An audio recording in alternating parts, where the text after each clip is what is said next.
Good evening final year. आवाज clear है आप सभी तक? कोई परेशानी है वॉइस में तो बताइएगा।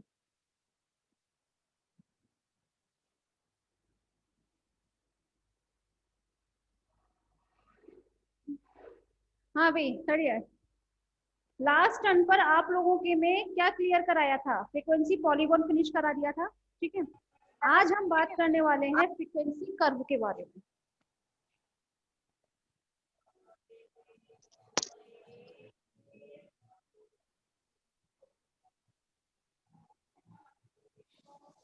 जिस तरीके से आप लोगों ने फ्रीक्वेंसी पॉलीगॉन किया था, सिमिलरली ये फ्रीक्वेंसी कर्व भी सेम है, थोड़ा सा डिफरेंस रहता है। एक एग्जांपल ले लेते हैं हम लोग।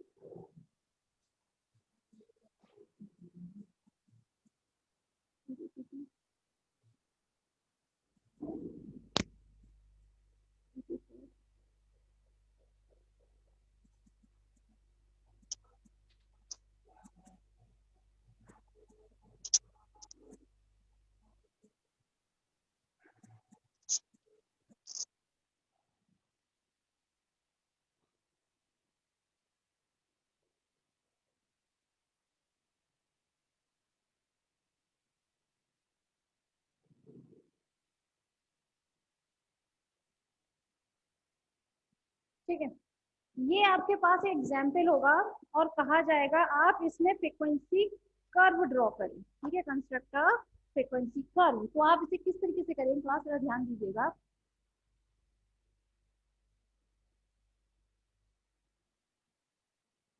सबसे पहले वही कर्व, भाई एक्स एक्सिस वाई एक्सिस तो हमें लेना ही है। X axis and this is the Y axis. ठीक है, सबसे पहले हम इसमें भी एक histogram, ma'am please bidirectional graph. अच्छा ठीक है, एक बार फिर बता देंगे जस्ट अभी। ठीक है, पहले ये फ्रीक्वेंसी कर्व देख लेते हैं हम लोग, उसके बाद फिर बताते हैं।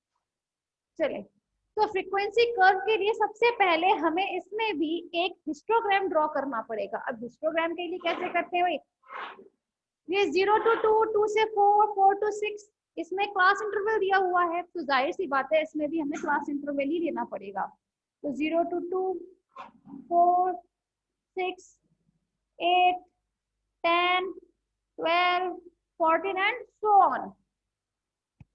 और जो वर्टिकल है आपका वाई एक्सिस, उसमें हम लोग ले सकते हैं कुछ 36 तक है ना, 5 के गैप में ले लेते हैं। चले 5, 10, अरे यार तो बड़ा वैसा है,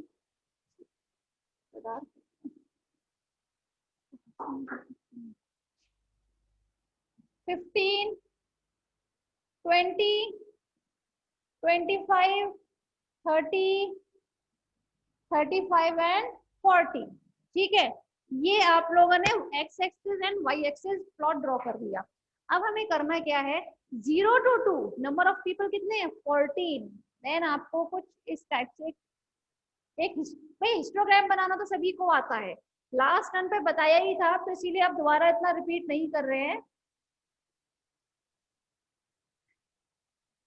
ये तो हम डायरेक्ट खुद बना रहे हैं, जिससे किसी को परेशानी हो हिस्टोग्राम से रिलेटेड तो पूछ सकता है।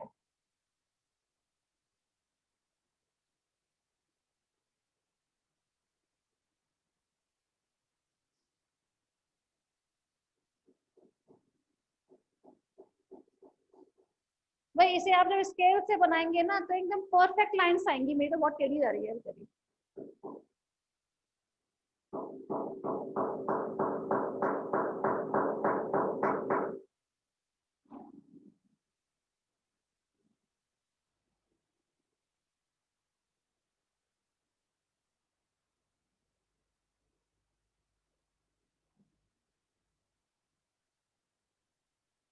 देन 8। ठीक है, सबसे पहले हम लोगों ने इसमें क्या प्लॉट किया? हमने पहले इसमें हिस्टोग्राम बना लिया, लीजिए क्लास। ठीक है, अब हमें करना क्या है? सिमिलरली जैसे अभी हम लोगों ने लास्ट टाइम पे फ्रीक्वेंसी पॉलीगॉन किया था, तो इसके मिड पॉइंट लिए थे, याद है? Mid point. अब फ्रीक्वेंसी पॉलीगॉन में तो हम लोगों ने मिड पॉइंट को इस तरीके से अटैच कर दिया था एक दूसरे से। लेकिन फ्रीक्वेंसी कर्व में हमें क्या करना है, अटैच तो होंगे लेकिन सिमिलरली ना होकर कुछ डॉट डॉट के में, लाइक दिस।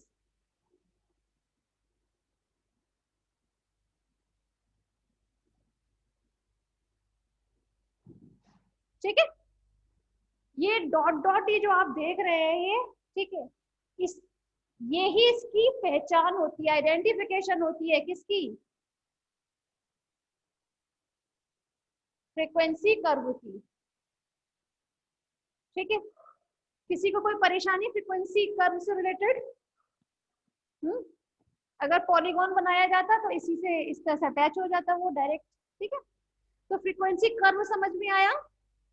जिसको परेशानी है वो एक बार बता दे, वरना फिर हम बाई डायरेक्शनल एक बार फिर बता देते हैं, इससे पहले आगे बताया जाए। समझ में आ गया क्लास सभी को? जी मैम बाई डायरेक्शनल बता दीजिए एक बार। ठीक है, चलिए।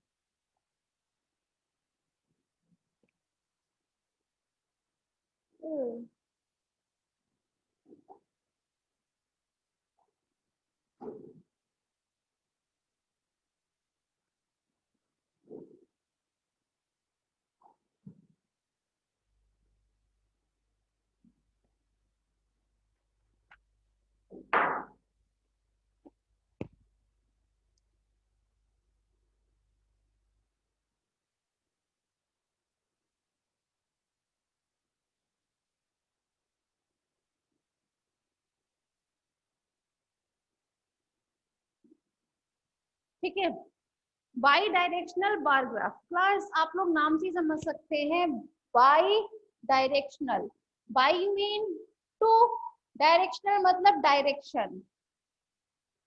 ठीक है, ये टू डायरेक्शन में बार ग्राफ प्लॉट होता है, वो भी किस वे में होगा, कुछ one positive and one negative. ठीक है, ये टू फेजेस में होगा कुछ इस टाइप से। इसीलिए बाई डायरेक्शनल बार डायग्राम को या बाई डायग्राम को किस तरीके से प्लॉट करते हैं, उसको प्लॉट करने के लिए जो आपके पास डेटा दिया होगा आप लोग नोटिस कीजिएगा कि वो एक दूसरे से जस्ट अपोजिट होते हैं। ठीक है, जैसे आप लोगों ने एग्जाम्पल सेट किया था वो था प्रॉफिट लॉस, एक तरफ या तो प्रॉफिट हो रहा था या फिर लॉस हो रहा था। ठीक है, या मतलब ये कहने की बात ये कि सिर्फ जो भी आपके पास डेटा होगा वो एक दूसरे से जस्ट अपोजिट होगा, अपोजिट होने की वजह से ही उसे हम दो डायरेक्शन में बना पाएंगे। ठीक है, जरा एक एग्जाम्पल देख लेते हैं इसका एक।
ठीक है, ये आपके पास डेटा दिया होगा क्लास।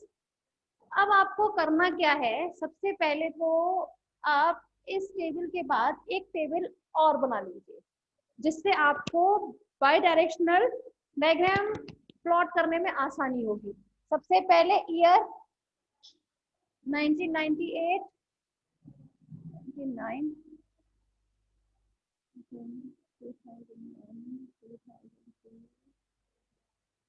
है।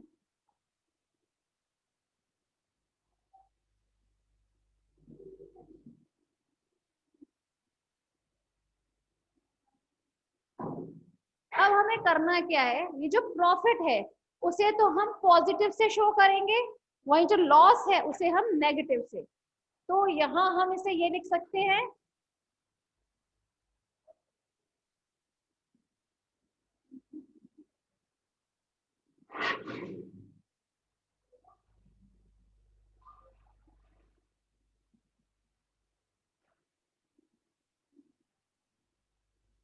ठीक है क्लास। ये देखें जरा, आपके पास ये डेटा दिया गया था, आपने अपना डायग्राम ड्रॉ करने से पहले एक टेबल और बना दी। ये इसमें आपने पहले ईयर लिखने के बाद आपने इसे अमाउंट में, प्रॉफिट या लॉस में इसको कन्वर्ट किया है। किस तरह से, जो प्रॉफिट था उसे आपने पॉजिटिव से रिप्रेजेंट किया है और जो लॉस था उसे आपने नेगेटिव से रिप्रेजेंट कर दिया। ठीक है, अब हमें करना क्या है, बाई डायरेक्शनल का मतलब क्या हो जाता है कि इसे हमें टू डायरेक्शन में बनाना है। ठीक है, तो इसका जो डायग्राम बनेगा वो कुछ इस वे में बनेगा।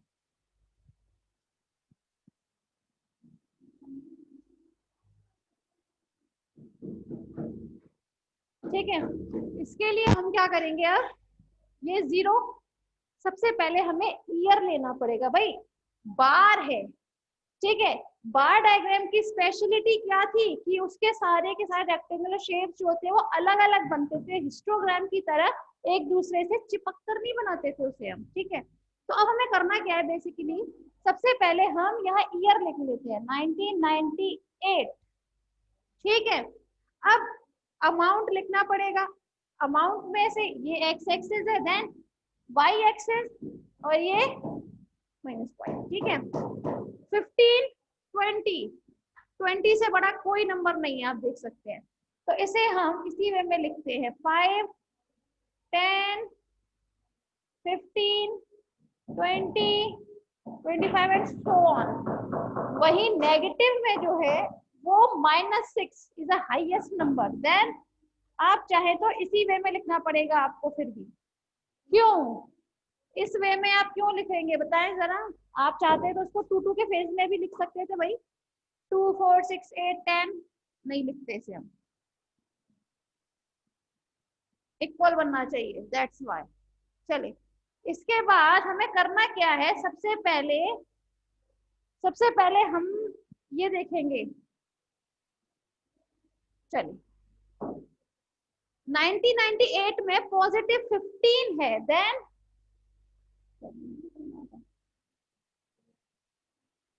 1999 में -6,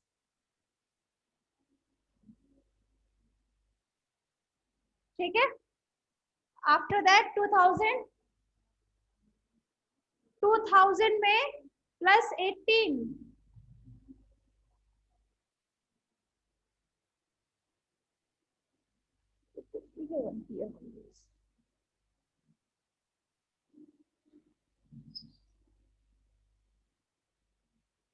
ठीक है, एंड 2001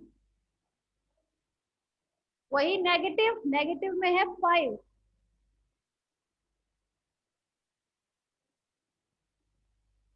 2002 +20 एंड 2003 +12।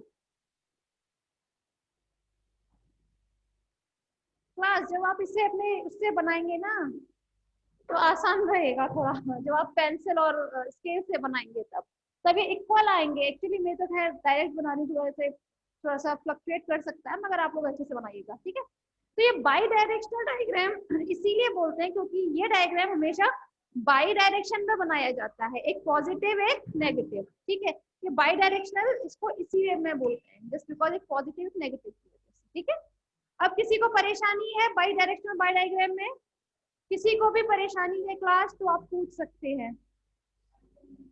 आ गया सभी को? ग्रेट, क्या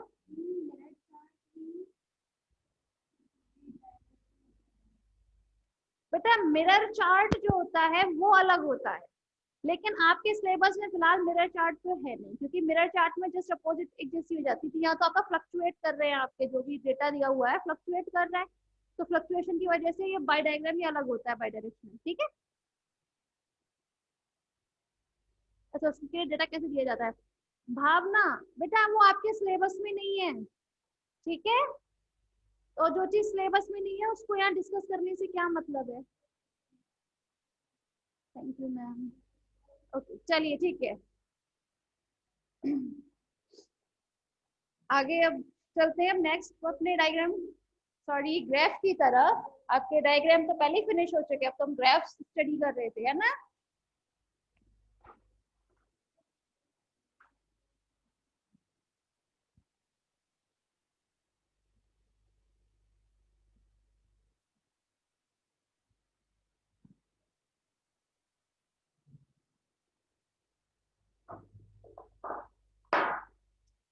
अब जो आपके में नेक्स्ट है वो है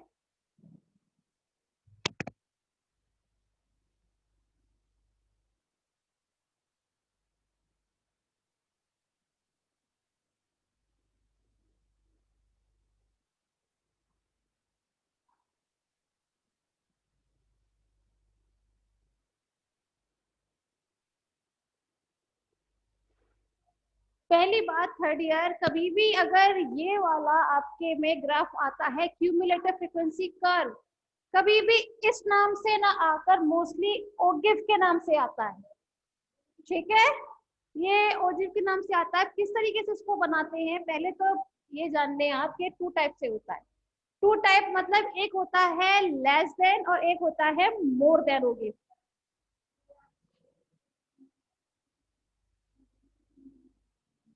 less than ogive and more than ogive. Alright, चले अब सबसे पहले तो हम एक वो देख लेते हैं एग्जाम्पल। पहले आपके पास डेटा होना चाहिए।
ठीक है, ये आपके पास कोई भी डेटा दिया हुआ हो सकता है। ठीक है, आपके पास डेटा तो कुछ भी हो सकता है एक्स वाई जेड, लेकिन अब हमें करना क्या है, इसमें हमें पहले बनाना पड़ेगा लेस देन ओगिव।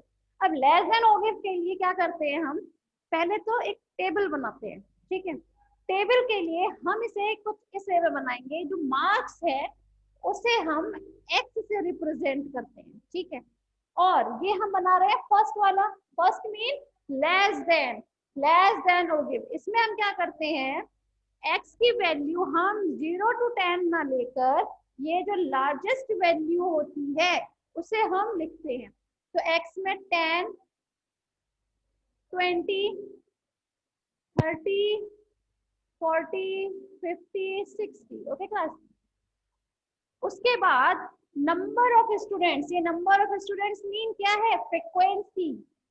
ठीक है, फ्रीक्वेंसी तो मतलब आप लोग सब जानते हैं फ्रीक्वेंसी क्या होता है। तो फ्रीक्वेंसी के लिए क्या दिया हुआ है, 5, 10, 15, 10, 25 एंड 20। ठीक है, ये फ्रीक्वेंसी दी हुई है आपके पास। अब हमें करना क्या है, नाम से ही पता चल रहा है कि इसमें हमें निकालना पड़ेगा क्यूमुलेटिव, लिखा हुआ है ना क्यूमुलेटिव फ्रीक्वेंसी। तो नेक्स्ट में हमें निकालनी पड़ेगी क्यूमुलेटिव फ्रीक्वेंसी। ठीक है, आप लोगों को याद होगा स्टार्टिंग में बताया था क्यूमुलेटिव फ्रीक्वेंसी किस तरह निकाली जाती है। क्यूमुलेटिव फ्रीक्वेंसी के लिए सबसे पहले जो फर्स्ट नंबर पर आता है वो एज इट इज आ जाता है। चले 5 का 5।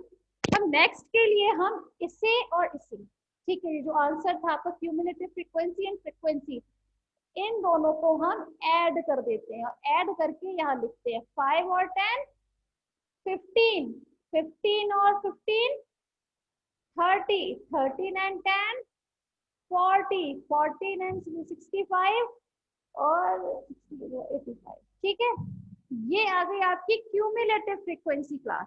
ठीक है, एक बार फिर बता देते हैं क्यूमुलेटिव फ्रीक्वेंसी निकालने का तरीका क्या होता है कि फ्रीक्वेंसी का जो फर्स्ट जो फ्रीक्वेंसी होती है उसको तो हम एज इट इज लिख देते हैं, लेकिन उसके बाद में जो फर्स्ट क्यूमुलेटिव फ्रीक्वेंसी होती है उसे फ्रीक्वेंसी के साथ ऐड कर देते हैं। ठीक है, उसे हम ऐड करने के बाद उसे यहाँ लिखेंगे, तो 5 और 10 15, 15 and 15 30, 13 and 10 40, 14 and 25 is 65, 65 and 28 85। ठीक है, क्यूमुलेटिव फ्रीक्वेंसी निकालना आ गया। ठीक है, अब एक काम करते हैं, अब हमें जो ये ओजिव बनाना है, ठीक है, इसको हम जब बनाएंगे ना तो फ्रीक्वेंसी से ना बनाकर हमें क्यूमुलेटिव फ्रीक्वेंसी से बनाना पड़ेगा। ठीक है, क्योंकि इसका नाम ही है क्यूमुलेटिव फ्रीक्वेंसी कर्व या ओजिव। ठीक है, तो अब एक काम करते हैं क्लास, इसे हम यहाँ से हटा लेते हैं। ये लीजिए भाई, इसी के बेसिस पर तो हम लोगों ने वो लिया था। ठीक है, चलिए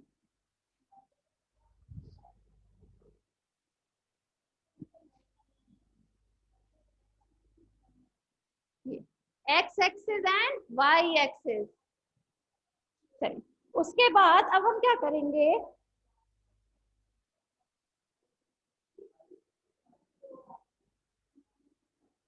नंबर ऑफ स्टूडेंट्स तो यहाँ लेंगे एंड देन मार्क्स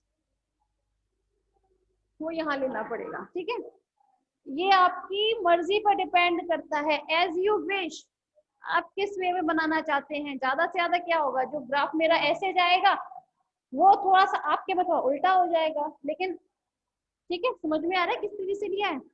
तो पहले हम अगर मार्क्स लेते हैं तो 10 20 30 40 50 60। ठीक है, इस वे में अगर हम लोग लेते हैं,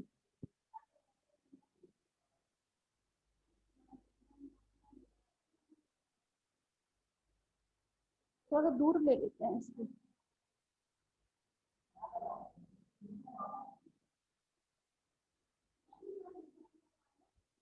रिजॉइन कराना है। ठीक है क्लास, जरा रिजॉइन कीजिएगा आप।